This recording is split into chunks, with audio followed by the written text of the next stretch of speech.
बिस्मिल्लाहिर्रहमानिर्रहीम। अस्सलाम वालेकुम प्यारे व्यूवर्स, जहाँ रहें खुश रहें, आबाद रहें, हंसते मुस्कुराते रहें, आमीन सुम्मा आमीन।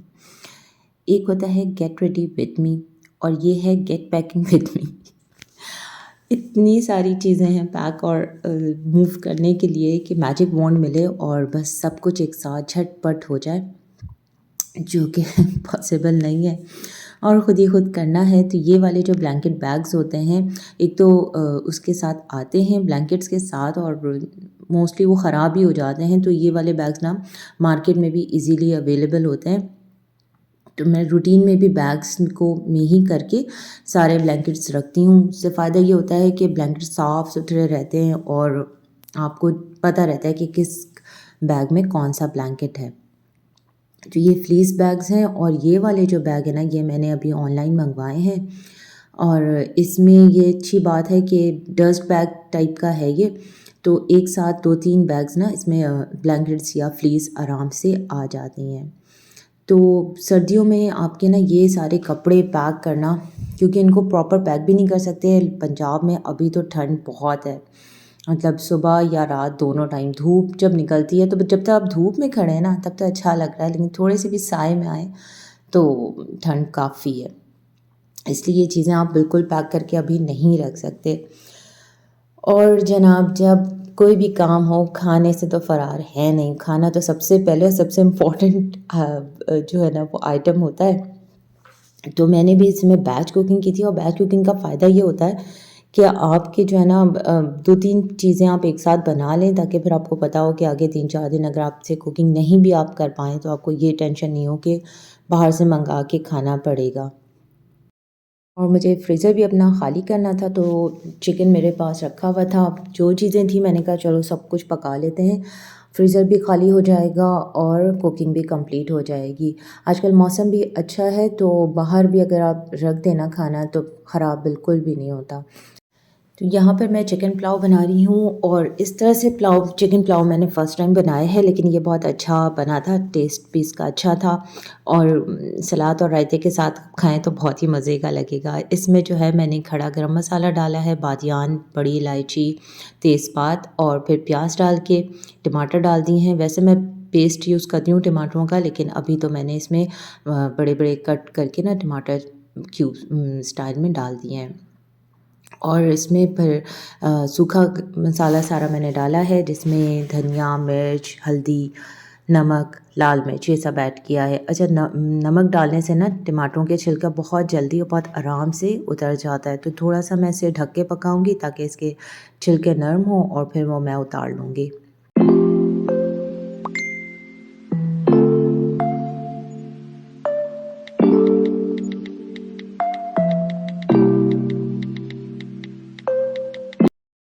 लाहौर में जो है ना हमारे नेबर्स इस तरह से पुलाव बनाते हैं, थोड़ा-सा मसाले वाला पुलाव होता है, क्योंकि हम तो बहुत सादा पुलाव बनाते हैं या फिर यखनी पुलाव बनाते हैं, लेकिन ये जो मसाले वाले चिकन पुलाव होते हैं, यहाँ बहुत शौक़ से बनाए जाते हैं और खाए जाते हैं। तो मैंने भी वही वाला पुलाव बनाया है और इसमें मैंने चिकन के साथ लहसुन अदरक का पेस्ट ऐड किया है और इसमें इतना पानी डालना है कि चिकन भी इसी में गल जाए और चावल भी इसी में पके। अच्छा, मैंने इसमें डाला है आलू बुखारा। वैसे इसमें अचार डलता है, लेकिन वो अचार का जो फ्लेवर होता है वो सारे चावलों में आ जाता है, तो मुझे इतना कोई ख़ास समझ नहीं आता है, या यूँ कह लें कि फैमिली में पसंद नहीं है, तो फिर मैंने इसमें आलू बुखारा डाला है खटास के लिए। और चावल जब मैं ऐड करूँगी तो ये आलू बुखारा बीज इसके मैं निकाल लूँगी और पल्प जो है वो उसका मसाले और चावलों में मिक्स हो जाएगा। अब मैंने इसमें पानी डाल दिया है और इतनी देर में ये जो चिकन है ये गल जाएगा, लेकिन इसका पूरा पानी खुश्क नहीं होगा। तो जनाब, जब तक ये होगा साथ-साथ मैं अपनी दूसरी चिकन का काम नहीं कर लूँगी, पका लूँगी और इसमें मैं बनाऊँगी आलू गोश्त और आलू चिकन का सालन या आलू मुर्गी का सालन, जो कि बहुत पसंद किया जाता है और सब बहुत शौक़ से खाते हैं। इसको मैंने बनाया है सरसों के तेल में या कड़वे तेल में और ये बिल्कुल प्योर हमारे अपने स्टाइल का है जिस तरह से हम लोग रेगुलर रूटीन में बनाते हैं। इसमें मैंने डाला है तेज़पात, बड़ी इलायची, छोटी इलायची और मैं वैसे टमाटर ऐड नहीं करती लेकिन दही ऐड करती हूँ, लेकिन अभी मेरे पास दही नहीं है तो मैंने टमाटर को पीस के प्याज के साथ और वो मैंने ऐड किया है ताकि प्याज और टमाटर एक साथ अच्छे से भुना जाएँ। लेकिन मैं क्या करूँगी कि यहाँ पे ना पहले मैं ये करती थी कि प्याज भूनती थी, फिर उसमें दही ऐड करती थी और इतने देर में ना मेरा जो मसाला है वो थोड़ा-सा काला पड़ जाता था। तो अब मैंने क्या किया है कि मैं टमाटर, प्याज़ और इसमें सारे मसाले डाल दूँगी, यानी कि बेसिक मसाले लाल मिर्च, नमक, हल्दी, सूखा धनिया, थोड़ा-सा गरम मसाला अभी और थोड़ा-सा लास्ट में। ये सारी चीज़ें मैं इसमें ऐड करके इसको पूरा प्रॉपर नहीं भूनूँगी, बल्कि इसको आधा कच्चा ही रख के इसमें मैं चिकन ऐड करके और फिर चिकन और मसाले की एक साथ भुनाई करूँगी।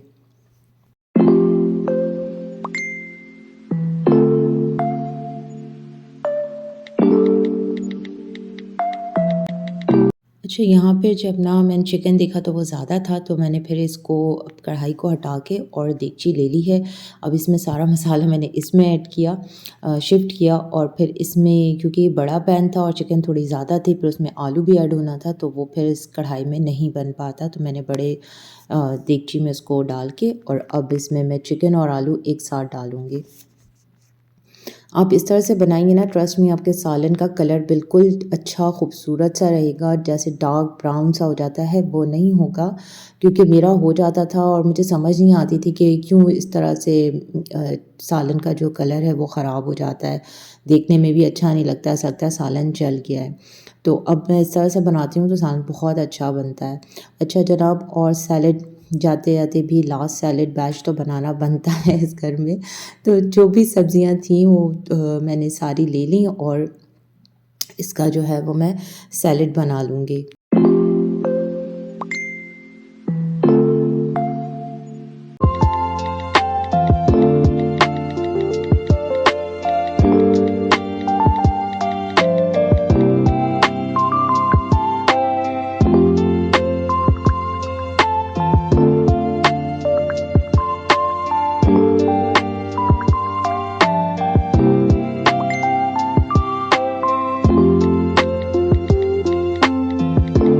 सैलेड को फ्रेश रखने की टिप सिर्फ ये है कि आप इसमें नमक या कोई भी ड्रेसिंग खाने से पहले ऐड नहीं करें, तो आपका सैलेड जो है वो आप बाहर भी रखेंगे तो ख़राब नहीं होगा, लेकिन आपने अगर इसमें नमक ऐड कर दिया तो फिर सब में पानी आ जाएगा और आपका सैलेड बिल्कुल ख़राब हो जाएगा।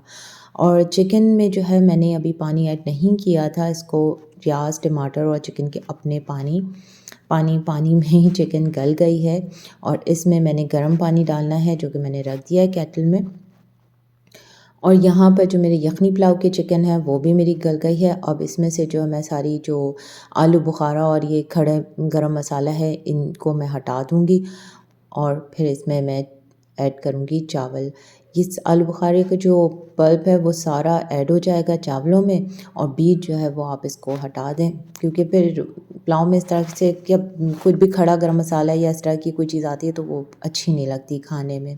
तो बस जनाब, यहाँ पे मैंने इसमें चिकन ऐड में चावल ऐड कर दिया है। चिकन मेरा डन हो गया है और अब इसमें ही जो है वो चावल भी पक जाएंगे। नमक आप चेक कर लें, कम लगे तो इस टाइम ऐड कर लें ताकि चावलों में जो नमक है वो अच्छे से जज़्ब हो जाए। ये जब तक तैयार होगा चावल, मैं जो हूँ वो आलू गोश्त के सालन में अब शोरबा लगा दूँगी और इसमें गर्म पानी ही ऐड करें, कच्चा पानी यानी कि ठंडा पानी डालेंगे तो फिर बहुत टाइम लगेगा चिकन को और पानी को गर्म होने में, तो चिकन का थोड़ा-सा टेस्ट जो है ना वो मज़े का नहीं आता। बस मेरा तजुर्बा ये कहता है कि गर्म पानी, सालन अगर आपका रेडी हो तो सिर्फ़ शोरबा लगाने के लिए आप उसमें गर्म पानी ऐड करें, तो जल्दी से पक भी जाता है और शोरबे में टेस्ट बहुत अच्छा आता है। चावल जब आधा डन हो जाए तब इसमें जो है आप अपने प्याज़ है या धनिया मिर्च कुछ भी ऐड करना है तो आप ऐड करें और चावलों को खुले बर्तन में पकाएंगे ना तो बहुत ही अच्छे चावल तैयार होते हैं। ज़रूरी नहीं कि बहुत बेहतरीन वाला चावल हो, कम क्वालिटी का भी चावल हो, लेकिन अगर वो खुले बर्तन में पकता है ना तो बड़ा खिला-खिला बनता है। और मैंने पहले इसमें हरी मिर्च ऐड नहीं की थी और मेरा इरादा भी नहीं था, लेकिन ऐसा हो नहीं सकता कि हम डू एज़ डायरेक्ट करें, तो हरी मिर्चें मुझे खुद बहुत पसंद हैं और चावल में जो है ना मैं इसमें पुलाव में भी ऐड करती हूँ, तो फिर मैंने इसमें धनिया और मिर्च अपनी एडिशन की है। ये 2 चीज़ें मैंने इसमें ऐड किया है और साथ में थोड़ा-सा ये केवड़ा एसेंस है वो मैंने ऐड किया है। मेरी कोशिश थी कि मेरा खाना इतना अच्छा-सा बने कि अगर 2-3 दिन इसी को ही खाना पड़े तो कोई इतना बोर होके ना खाए, खुशी-खुशी खाएँ कि हाँ, अच्छा वही वाला पुलाव खाना है, चलें खा लेते हैं। और ये देखिए मेरे सालन का लुक इतना अच्छा आया है, वरना ज पहले मैं इसको पूरा भून के और फिर इसमें प्याज़ को भून के और फिर इसमें दही ऐड करती थी, तो बड़ा जो है ना वो डार्क सा कलर आता था, ऐसा लगता था प्याज़ जल गई है। अब जो है वो मैं इसको आधे कच्चे मसाले में ही चिकन या गोश्त जो भी ऐड करना हो उसके साथ ही इसकी भुनाई करती हूँ, तो गोश्त भी भुन जाता है और मसाला भी भुन जाता है। और अब मैंने इसमें धनिया और मिर्च डाल दिया है। आधा गरम मसाला मैंने पहले डाला था और आधा मैं इसमें लास्ट में ऊपर से डालूँगी। तो बस जनाब इस तरह से मेरा खाना हो गया रेडी और अब जो है वो हम दूसरे काम को समेटेंगे।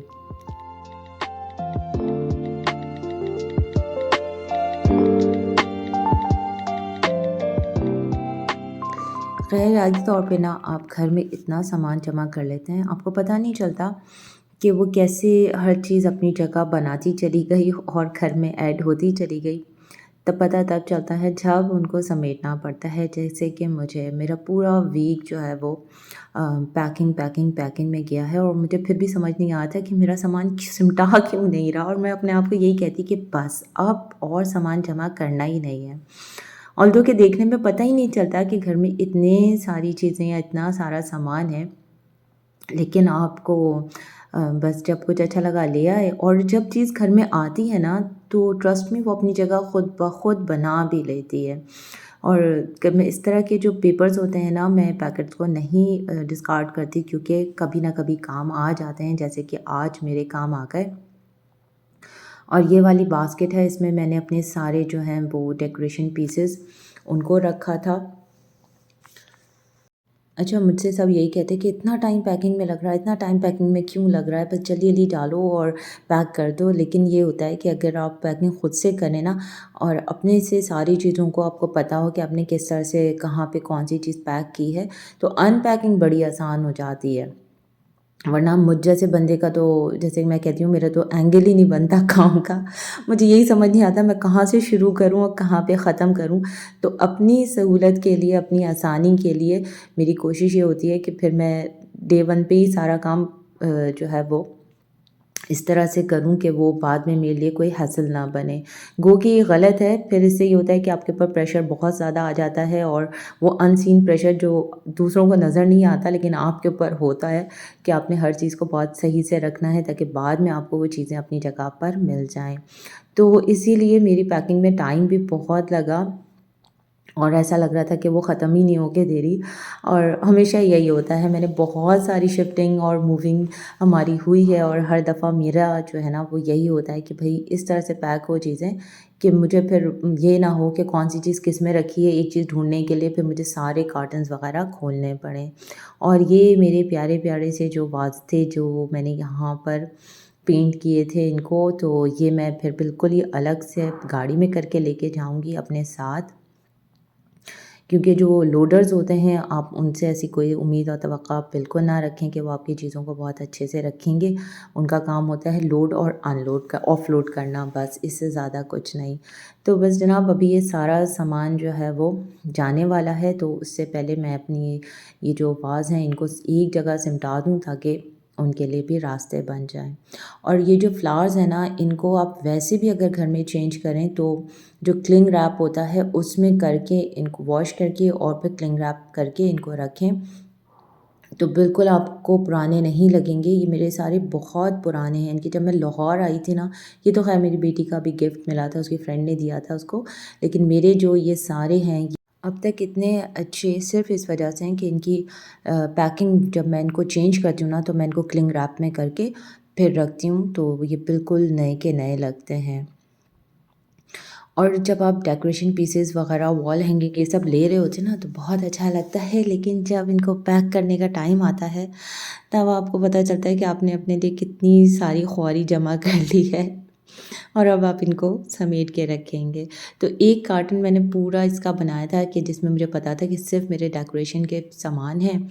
और ये जब किचन में आए हम तो फिर हमारी हिम्मत जवाब दे के फिर हमने कहा थोड़ी-सी एनर्जी भी मिलनी चाहिए। तो जो बचे हुए फ्रूट से हमने उनके बनाए फ्रूट चाट और फिर वो खाया।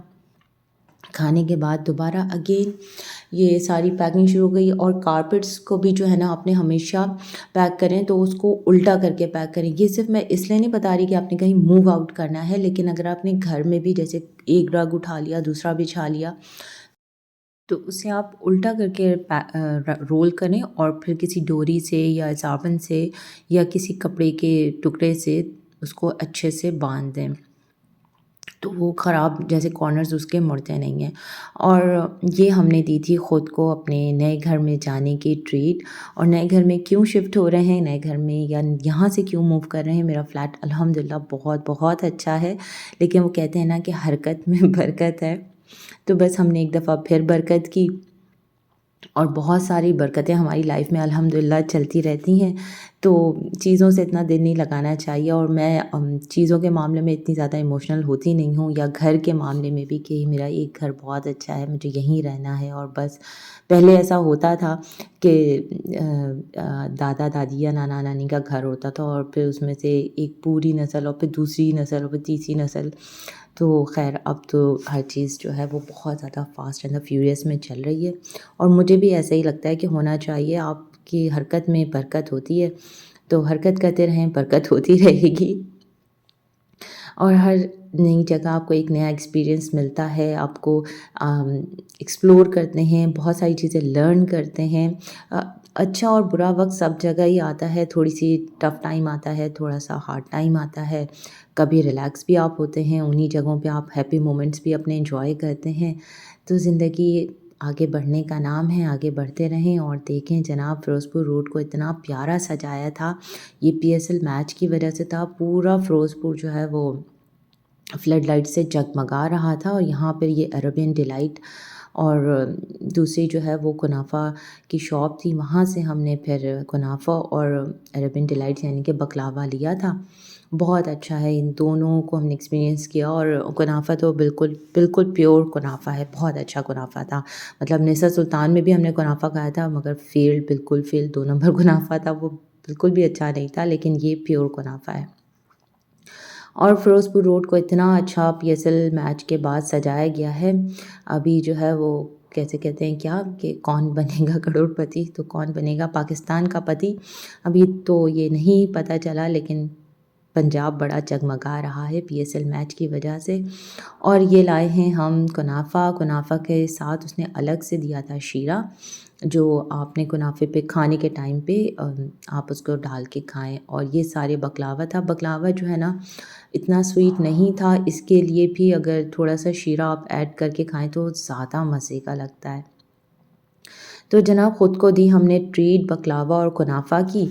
और फिर जो है वो हमारी नेक्स्ट डे रुखसती का टाइम आन पहुंचा।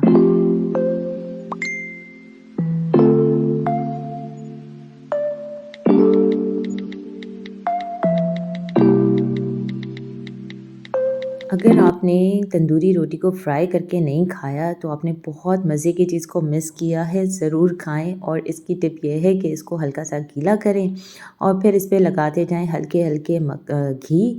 और घी लगाना है, कुकिंग ऑयल नहीं लगाना। और थोड़ा सा नमक स्प्रिंकल करें और देखें कितने मज़े का ये कुरकुरा सा फ्राई हो जाएगा। और चाय के साथ खाएँ या फिर सालन के साथ खाएँ। और नाश्ते के बाद हो गई हमारी रुखसती। और अब इंशाल्लाह हम आपको यहाँ से करेंगे अस्सलाम वालेकुम प्यारे व्यूअर्स। जहाँ रहें खुश रहें, आबाद रहें, हंसते मुस्कुराते रहें, अपनी दुआओं में याद रखें। नेक्स्ट ब्लॉग में मुलाकात होगी, तब तक के लिए अल्लाह हाफ़िज़।